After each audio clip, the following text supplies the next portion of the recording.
So Hume asked the interesting question, which is, given the causality behind choices and decisions, when do we count a choice as a choice for which we hold someone responsible?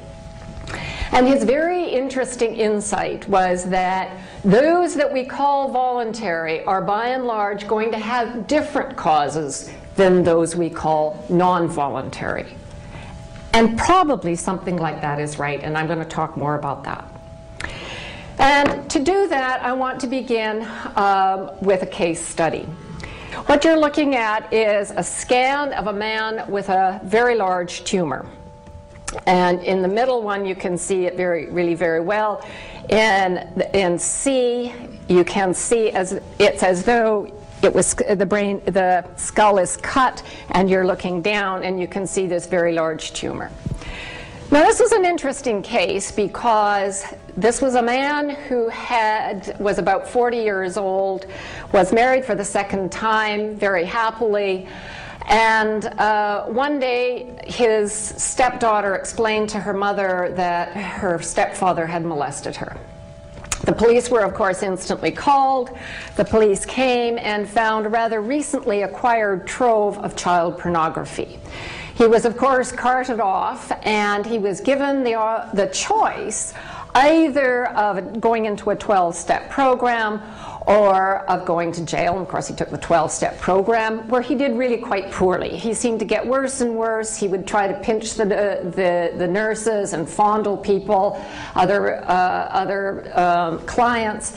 And generally, his behavior was so unsatisfactory that it was finally suggested that he should go to jail.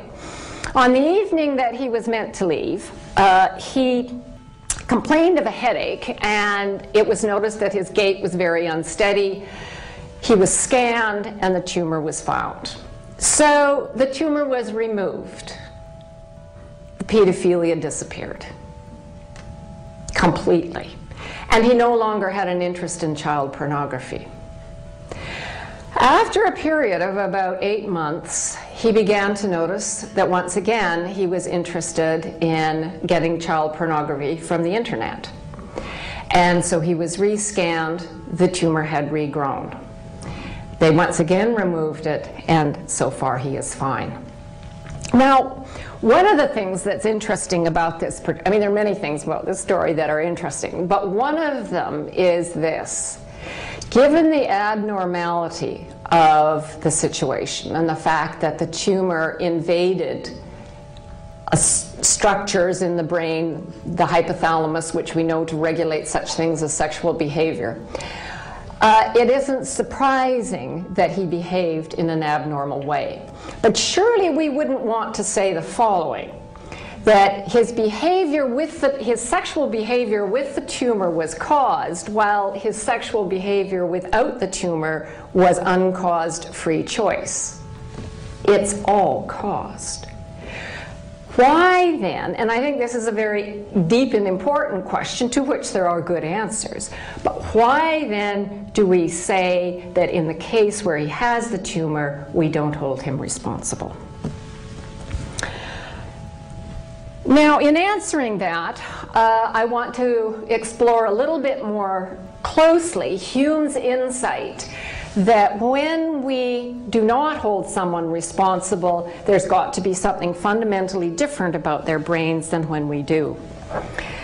And in this slide, I just really want, in the most simple way, to point out certain structures that we think are extremely important in regulation of behavior, regulation of impulses, or in general impulse control, and executive function. In the top slide, we see this blue structure, the cingulate gyrus, the orbital frontal cortex here, and in the one below, you can see certain subcortical structures, including the amygdala, the mammillary bodies, and the hypothalamus, which are very important. And we know this from both animal studies and also from human studies where there is a pathology. So what else might be involved in normal decision making?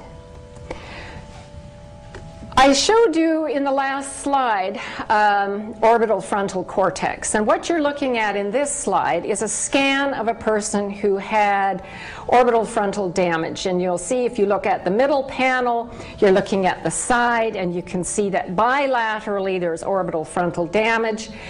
In this panel, you're looking at the brain from the bottom, and again you can see the damage outlined in black. If you look at it from front on, you'll see it here. These sorts of subjects have enormous difficulty with impulse control. They have difficulty making a long-term plan and assessing the consequences. In this particular case, however, this person had the damage as a child. So not only did they have the regular difficulties of impulse control that you would see in an adult who had this damage onset as an adult, in addition, there was the difficulty that people with child frontal lesions typically do not learn what is acceptable as moral behavior and what is not. They seem not able to learn the difference between something's being a sort of minor prank and something's being a devastating assault. These people tend to be in and out of the criminal justice system and tend never to really be able to get an understanding of morality and social cognition. So, just briefly, and again this is far too brief, frontal structures we know are in some way that we don't really entirely understand extremely important in this story.